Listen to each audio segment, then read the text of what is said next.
Olá, olá turma, tudo bem? Sou a professora Michele Carvalho. Eu vou iniciar aqui com vocês uma aula de revisão, uma aula para os alunos que estão em dependência do 7º ano, tá? Alunos que passaram para o 8º ano, mas ficaram em dependência em português aí, referente ao 7º ano, tá? Então, presta atenção nas explicações que eu vou dar, porque são conteúdos importantes que vão cair na sua prova, ok? Essa é a hora para você prestar atenção na explicação, né? Tentar tirar as dúvidas aí que ainda existem, tá?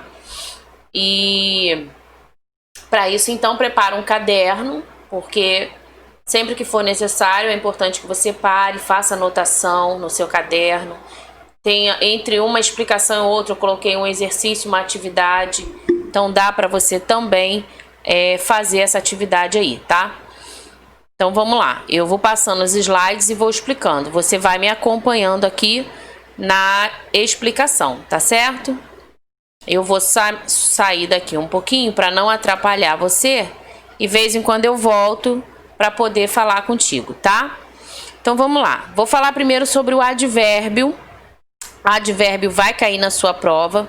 O advérbio ele é muito importante. Ele é a função sintática. Ele é a classe gramatical, né? Que está presente ali na oração, modificando o sentido do verbo, tá? A função sintática do advérbio é o adjunto adverbial. Mas eu vou focar no advérbio, ok? O advérbio é justamente a palavra que vai estar relacionada ao verbo e ela traz aí um novo sentido a esse verbo. Vamos ver isso nos exemplos que você vai entender melhor. Por exemplo, eu posso dizer assim, ó, Paulo jogou. Você entende, né? Você entende que tem uma pessoa chamada Paulo que jogou, exerceu a ação de jogar. Jogar é o verbo, ok? Quando eu digo assim, Paulo jogou muito bem ou Paulo jogou bem, repara só, eu acrescentei a esse verbo um advérbio. De quê? De modo, de intensidade. Eu acrescentei uma informação a mais, um novo sentido a esse verbo. Ele não só simplesmente jogou, mas ele jogou bem ou ele jogou muito bem, tá? Então você acaba percebendo que o verbo ele acaba ganhando o quê? Uma intensidade, né? Um novo modo, um novo jeito de olhar para esse verbo, tá? Então, observa o que está dizendo aqui. A maioria dos advérbios modificam o verbo, acrescentando uma circunstância. Vou falar disso, presta atenção. Os de intensidade é que podem modificar adjetivos e advérbios. Então, ele está dizendo aqui que essas palavras que indicam aí intensidade, né, muito, muitíssimo, elas podem modificar também qualidades, adjetivos, por exemplo, né? Quando a gente diz que alguma coisa é belo, é bonito, a gente pode dizer o quê? Muito bonito. Então, acabou intensificando uma qualidade, um adjetivo, tá? A locução adverbial, veja bem, ó, advérbio se refere a uma única palavra indicando uma circunstância. A gente vai ver a tabelinha delas já já. A locução adverbial é sempre a união de duas palavras, ou seja, você vai encontrar a preposição junto de um substantivo, tá? E eles terão esse valor, então, de advérbio. Olha só, por exemplo aqui, sem jeito, às pressas, de graça, com carinho, com jeito. Por exemplo, a mãe trata o seu filhinho com carinho. Então, olha só, como é que ela trata esse filho? Esse com carinho é uma locução adverbial de modo, entendeu? Por exemplo, aqui, a menina saiu às pressas. Ó, saiu é o verbo. Às pressas é o quê? O modo também como ela saiu, né? Às pressas, apressadamente, né? A gente entende dessa forma, tá? Então, vamos lá. Aqui eu trouxe uma tabela, né? Circunstâncias representadas. O que são as circunstâncias, gente? Ó, lugar. Lugar é uma circunstância, ou seja, alguma coisa acontece em um determinado lugar, em um determinado tempo. Então, lugar e tempo são circunstâncias. E as palavras que vão identificar pra gente esse advérbio de lugar ou esse advérbio de tempo estão ao lado aqui, ó. Advérbios que indicam lugar. Aqui, ali, cá, lá, longe, perto, abaixo, acima, à direita, à esquerda, ao lado e etc. Ou seja, toda palavra que traz essa ideia de lugar relacionada ao verbo na oração, ela vai exercer aí a sua classificação de advérbio. Entendeu? Olha o tempo. Palavras que indicam tempo, né? Hoje, ontem, amanhã, atualmente, depois, agora, já, de repente, de vez em quando. Para e pensa nessas palavras, gente. À tarde, à noite, não estão relacionadas ao tempo? Olha só, quando é que isso aconteceu? Imagina alguém te pergunta, e aí, quando é que isso aconteceu? Ah, você fala, e de repente. De repente aconteceu. Olha só, de repente, dá ideia de quê? Tempo, né? Foi inesperado, aconteceu. Ou então quando isso aconteceu? Ontem, hoje de manhã, entendeu? Então são palavrinhas que estão relacionadas à ação. Que ação eu falei aqui? Acontecer. Alguma coisa aconteceu em determinado tempo, tá? Outra circunstância de advérbio também é a afirmação. Então, olha só. Sim, afirmação, né? Obviamente, o sim, certamente. O sem dúvida. O realmente, tá vendo? São palavras que afirmam, né? Intensidade. Palavras que podem acrescentar, né? Tanto o crescimento quanto o mínimo, quanto a diminuição, quanto, né? Por exemplo, muito, pouco, bastante, demais, mais com i, tá vendo? Menos, bem, tanto, quanto, quase, apenas, tá? E o modo? Circunstância de modo. Geralmente alguém faz alguma coisa de alguma forma, de algum modo, né? Então, olha aí, calmamente, humildemente, bem ou mal, o mal com L aqui, tá? Frente, à frente, às claras, às pressas.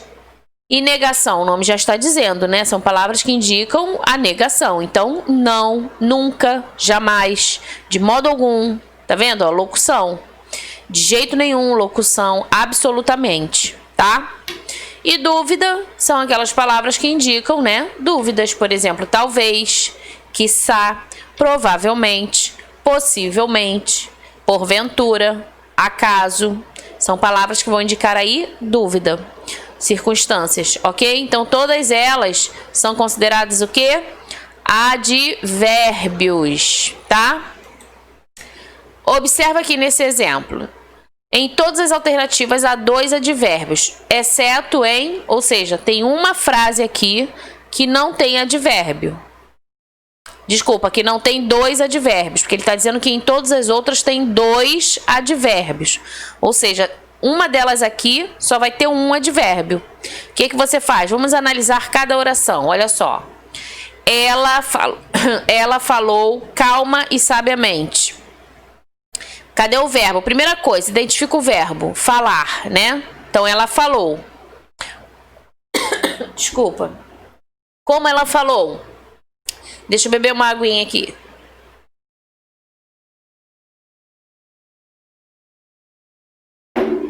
Como ela falou? Até me engasguei aqui. Deixa eu aparecer aqui para falar com você. Olha só. Ela falou calma e sabiamente. Qual é o verbo aqui? Falou, correto? E aí, como ela falou? Calma e sabiamente. Então, você tem aqui 2 advérbios que indicam o modo como ela falou. Entendeu? Agora vamos para a letra B. Amanhã não iremos ao cinema. Qual é o verbo aqui, gente? Pensa aí.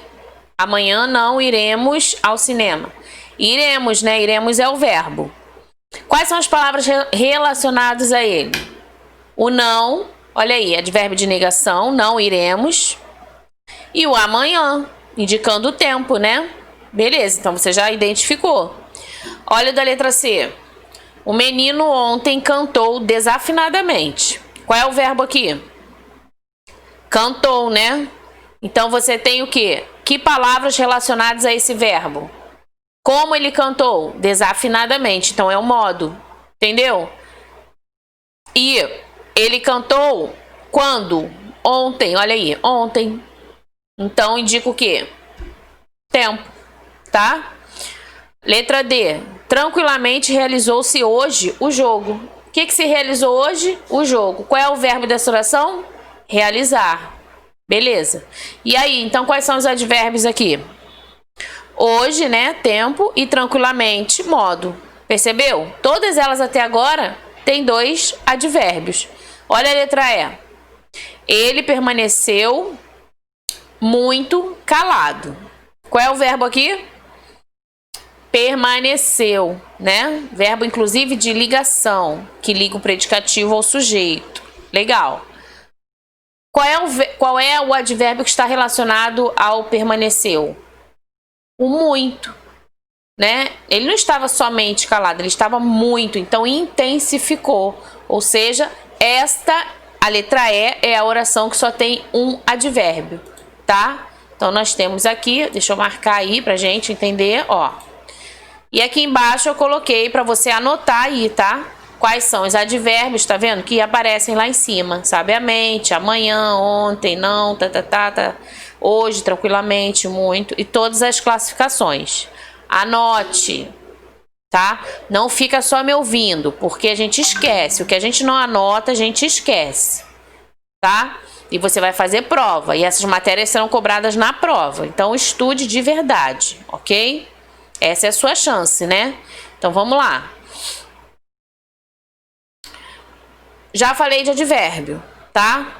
Então, o que você tem que fazer? Pausa o vídeo, copia aquela parte, faz o exercício, pensa nas orações, entendeu? Agora vai no seu livro, busca orações, sublinha os verbos, identifica os advérbios. Se tiver dúvida se é advérbio ou não, volta lá naquela tabela, ó, essa aqui, entendeu? E aí você confere. Procura, faz esse treino aí, porque você vai ver que vai ser mais fácil. Pode ser o livro desse ano, professora? Pode, pega qualquer texto do seu livro. E aí começa a sublinhar os verbos e observa se tem algum advérbio relacionado a eles, tá? É um bom treino para você poder estar estudando aí para a prova. Agora eu vou falar sobre os tipos de sujeitos. Pessoal, olha só. O sujeito é um termo essencial na oração, né? A oração, a gente sabe que ela é composta por um verbo, ok? Se tem verbo, pode ser que tenha alguém realizando esta ação, né? E essa pessoa, esse alguém que vai realizar a ação, é o sujeito da oração, tá? Só que existem alguns tipos de sujeitos que a gente precisa reconhecer. Então, primeira coisa, o sujeito da oração é aquele que realiza a ação, beleza? Isso quando a ação quando o verbo é de ação, né? Quando é um estado, quando é fenômeno da natureza, aí não tem um sujeito. É uma oração sem sujeito, tá? Mas eu posso também estar falando sobre alguém, né? Então a gente precisa ler o contexto, ler a oração para poder identificar esse sujeito. Esse sujeito ele pode ser simples, quando tem só um núcleo. Ele pode ser composto, quando ele apresenta mais de um núcleo. A gente vai ver isso aqui rapidinho nos exemplos, tá?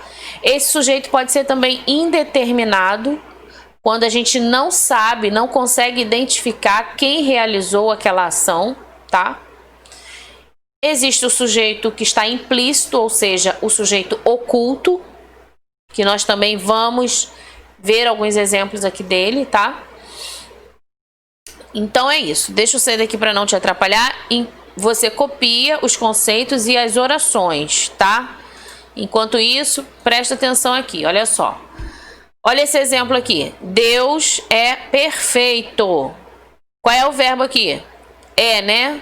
Verbo de ligação. Quem é o sujeito? Eu estou falando de quem? De Deus. Então ele é o sujeito, tá? Agora observa aqui embaixo. A cegueira lhe torturava os últimos dias de vida. Qual é o verbo aqui? Torturava, né? O que torturava? A cegueira. Ah, então a cegueira aqui é o sujeito. Entendeu? Nem sempre, gente, o sujeito realmente vai ser um ser humano, tá? Então você tem que ler o contexto para identificar quem é ou o que está realizando aquela ação, ok? Nesse caso aqui, por ter apenas uma palavra, um único núcleo, ele é um sujeito simples. O que eu considero o núcleo? A parte mais importante, tá, do sujeito. Quando eu falo em núcleo do sujeito, eu não preciso pegar o acompanhante dele, ou seja, o artigo, tá? A gente pega somente a palavra.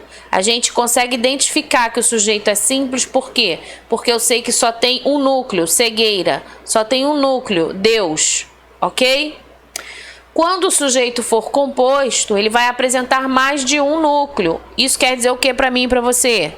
Que tem mais pessoas ou situações aí realizando ações, correto? Vamos ver no exemplo.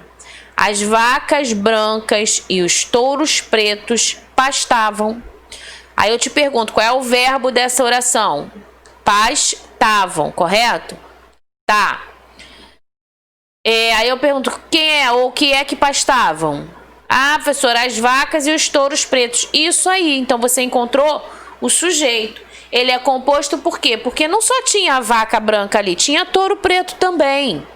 Então eu tenho aqui núcleos que são compostos, né? Eu tenho vacas e touros, entendeu?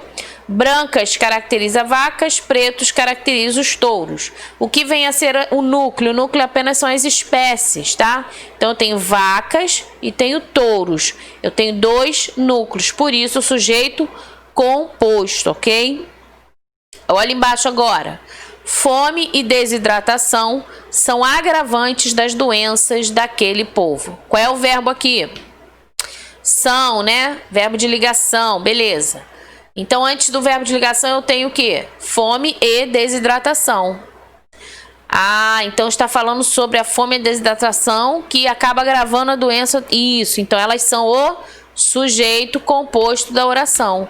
Quantos núcleos tem aqui? 2. Quais são eles? Fome, desidratação.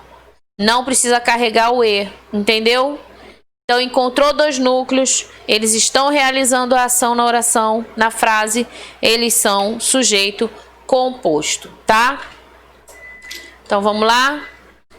Se você precisar, você pausa o vídeo para poder copiar. Presta atenção aqui, sujeito oculto, é aquele que está escondido, né? A gente chama também de implícito, tá? Ou, olha aqui, também chamado de sujeito elíptico ou desinencial. Então, tem várias formas aí de você chamar o sujeito oculto. Implícito, elíptico, desinencial, tá? Vamos lá, desinencial por quê? Porque a gente reconhece a pessoa, né, que está sendo ali conjugada, tá? A partir da terminação verbal. Presta atenção aqui. Estamos sempre alertas com os aumentos abusivos de preços. Olha só, quem é o sujeito dessa oração? Estamos sempre alertas. Quem é que estamos? Quem é que conjuga essa desinência aqui, ó? Qual é a pessoa que eu consigo encaixar aqui para realizar a conjugação correta do estamos? Eu, tu, ele, nós, vós ou eles? Nós estamos, né, pessoal? Nós, não é? Primeira pessoa do plural. Ele não aparece, mas nós conseguimos identificar. Por quê? Porque a desinência do verbo estamos indica que é o nós quem o conjuga, tá? Observe aqui embaixo. Quero que os meus pais cheguem de viagem o mais rápido possível. Veja bem, quem é que quer? Qual é a pessoa que quero? Quero que meus pais cheguem. Quero. Quem é o que? Quem é essa pessoa aqui? O eu, né? Primeira pessoa do singular, tá? Então, também é um sujeito oculto, tá? Estudaremos toda a matéria. Quem é que estudaremos? Nós, né? Nós estudaremos toda a matéria, ok? Então, você tem aqui a primeira pessoa do plural, tá? Tô falando dessa forma para você entender. Fazendo a pergunta, fica mais fácil de você identificar quem é a pessoa aí que vai conjugar esses verbos, ok? Tá? Ele não aparece, por isso ele está oculto. Você consegue identificar essas pessoas, tá? Muito bem. Geralmente o eu e o nós. Indeterminado, gente. Esse sujeito, ele não aparece na oração, tá? E você não consegue identificar porque ele vai se referir à terceira pessoa do plural. Quem é a terceira pessoa do plural? Pensa aí. Eu, tu, ele, singular. Nós, vós, eles, plural. Ah, eles. Então, ele está se referindo a pessoas que você não sabe quem são. Então, observa aqui na oração. Dizem que a família está falindo. Quem é que conjuga aqui o dizem? Eles dizem. Então, se você identificou eles, sujeito é indeterminado. Entendeu? Ó, disseram que morreu do coração. Quem é que conjuga? Disseram. Eles disseram, também não sei quem são. Fizeram o trabalho. Pensa dessa forma, fica mais fácil você identificar. Fizeram o trabalho. Quem? Eles, também não sei. Então é lógico que eu estou falando aqui de orações soltas, né? Frases soltas. Isso aqui dentro de um contexto pode ser que conforme você vai lendo o texto, você encontre personagens, em algum momento, né, ele apareça ali oculto, implícito, porque ao ler o texto você sabe quem é que fez tal ação. Nesse caso aqui, o sujeito é indeterminado porque você realmente não consegue identificar. A frase é uma frase única e solta, tá? Então, o sujeito indeterminado, ele vai aparecer na terceira pessoa do plural, tá? Agora observa aqui. Precisa-se de mão de obra especializada. Vamos lá, quem é que precisa de mão de obra especializada? A gente não sabe, não dá para determinar quem é que precisa. Esse verbo aí, ele está na terceira pessoa do singular, né? Eu, tu, ele, ok? E ele acrescenta aí uma partícula, esse índice de indeterminação do sujeito, tá? Então aqui é um sujeito indeterminado também, quando você encontrar essa forma aí, tá? O verbo geralmente é um verbo transitivo indireto, né? Porque quem precisa de quê? Então você percebe aí que ele é um verbo transitivo indireto e ele está com um índice de indeterminação, que é essa partícula C. Então ele consegue fazer com que a gente entenda que esse sujeito ele é indeterminado, ok? Tá? Muito bem.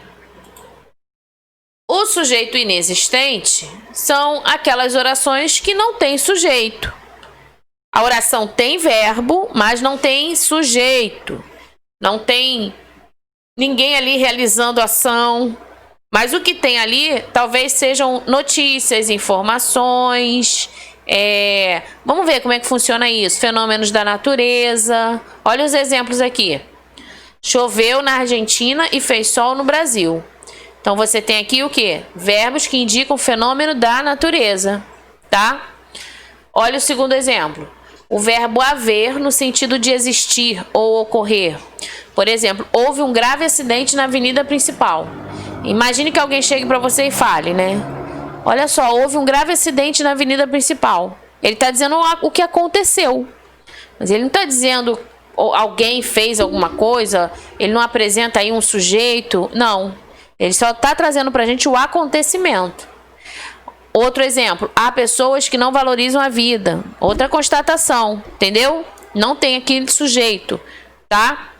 Então são sujeitos inexistentes. É oração porque tem verbo, ok? Verbos impessoais, tá? O verbo fazer indicando tempo ou clima. Por exemplo, faz meses que não vejo. Faz sempre frio nessa região do estado. Então sempre indicando aí o que? Ó, tempo, mudança de clima, ok? Deu para entender? Falamos então de sujeitos e tipos de sujeitos. Agora vamos falar sobre os verbos de ligação, tá? Então presta atenção aqui. Os verbos de ligação são esses, ó. Na verdade tem outros, mas aqui são os que a gente mais utiliza, o que a gente mais tem contato, né? Vê, Então, olha só, o ser, o estar, continuar, andar, permanecer, parecer, ficar, tornar-se. Eles são de ligação por quê? Porque se você observar nas orações, eles estarão ali apenas fazendo a ligação entre o sujeito e o predicado, tá? Então, você vai observar esses verbos, geralmente no meio da oração, ligando o predicado ao sujeito. A gente vai ver isso nas orações que eu trouxe aqui como exemplo. Ah, professora, posso gravar essas? Pode, pode. A ideia é que você se familiarize, que você leia, que você identifique eles. Quanto mais você lê, mais você vai reconhecer, tá? Mas você pode, lógico, gravar, não tem problema nenhum. Olha só, preste atenção aqui no que diz. Todo verbo que por si mesmo nada informa sobre o sujeito, ele apenas liga, né? Ele não traz consistência de informação, ele apenas está ali para ligar uma coisa a outra, tá? Os principais verbos que costumam funcionar como verbos de ligação são esses aí que eu coloquei anteriormente. O ser, o estar, o ficar, o parecer, permanecer, continuar, o andar. Tenta criar você aí uma frase, uma oração em que você se utilize desses verbos, tá? Eu sou esperto, eu sou inteligente. Ele ficou angustiado, ele ficou chateado. Ela parece triste. Ele permanece inquieto. Ela continua doente. Então, reparou? Eu usei esses verbos, sempre acrescentando o quê? Uma característica ao sujeito, tá?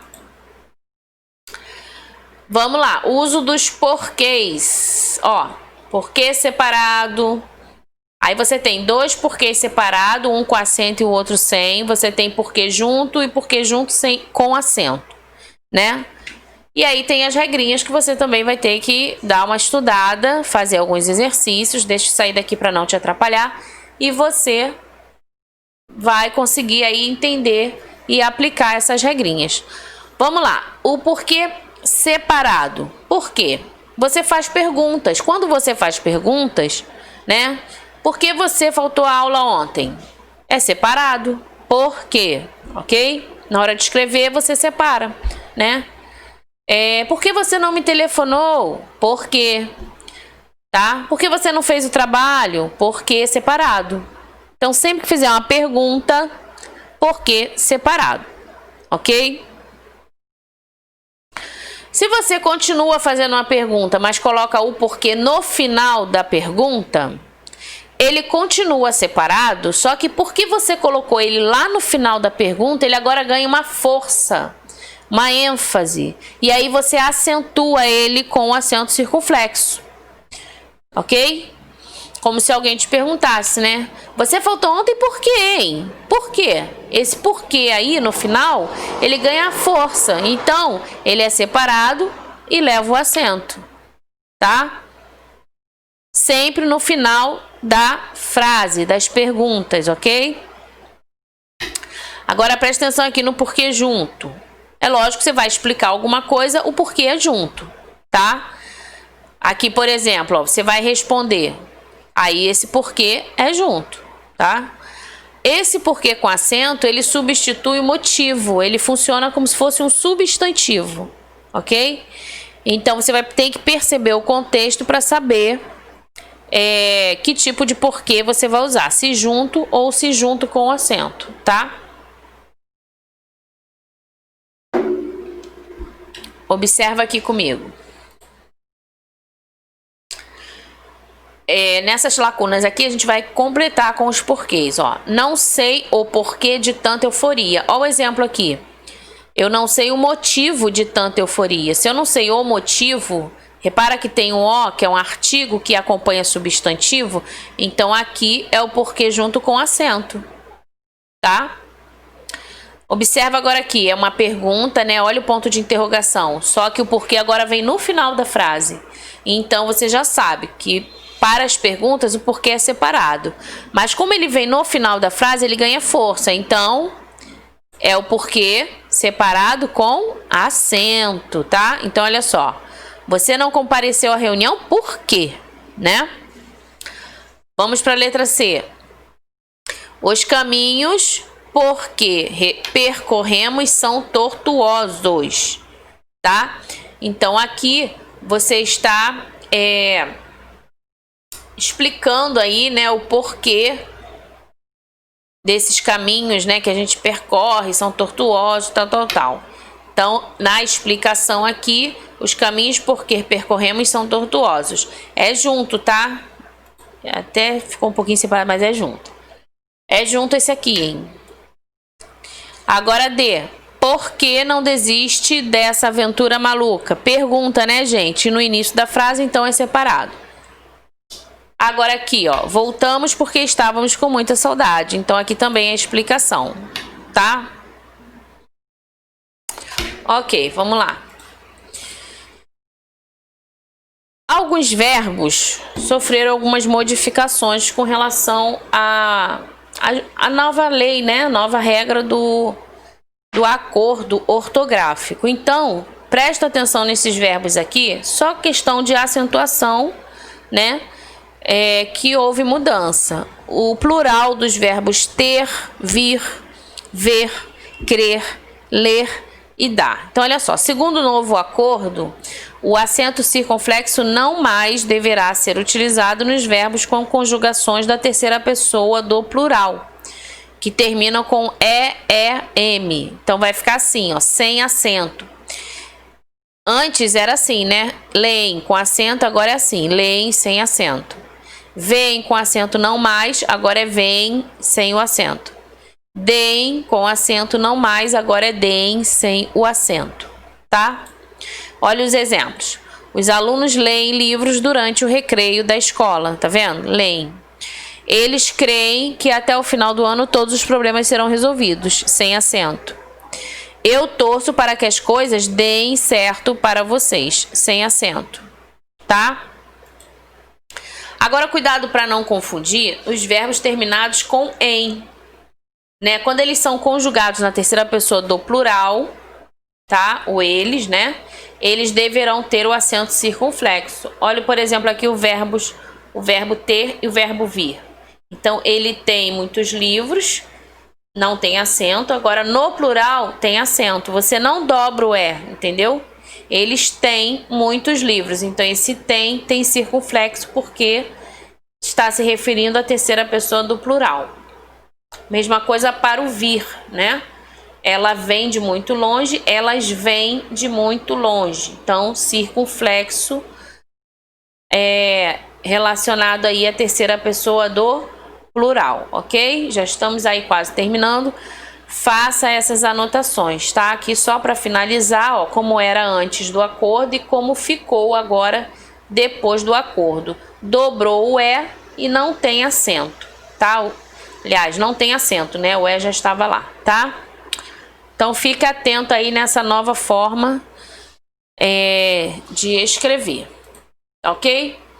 Faça as anotações, copie aí as matérias no seu caderno, estude, tá? E a gente vai ter uma aula aí antes da prova, tá certo? Fica com Deus, um beijinho, tchau, tchau, bons estudos!